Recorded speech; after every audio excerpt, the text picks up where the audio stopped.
Monsieur le Président, derrière chaque régime spécial, il y a une histoire sociale, c'est le produit d'une histoire sociale, produit de mouvements ouvriers.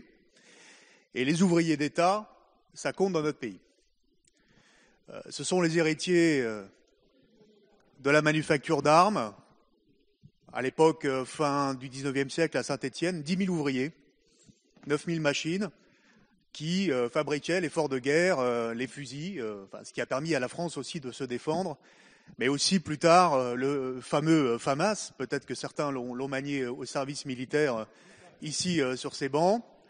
Et donc effectivement, des ouvriers qui avaient une très très grande technicité, de très grands savoir-faire, mais qui étaient effectivement des ouvriers d'État qui étaient dans le cadre d'une industrie bien particulière qui est l'armement terrestre. Pas simplement l'armement terrestre. Il y a encore aujourd'hui des beaux restes.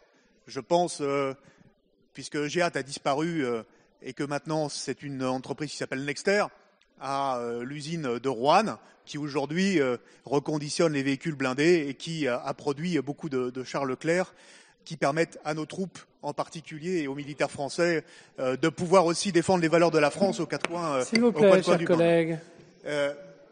Certains collègues sont dissipés dans l'hémicycle. C'est une histoire qui a été une histoire aussi dramatique, puisque c'est une histoire de reconversion, une histoire de réindustrialisation qui fait que l'armement terrestre, dans les années 90, dans les années 2000, bien évidemment, les commandes ont baissé et beaucoup ont été pris dans des restructurations, ont été reconvertis dans d'autres missions, dans d'autres métiers, et on leur doit le respect.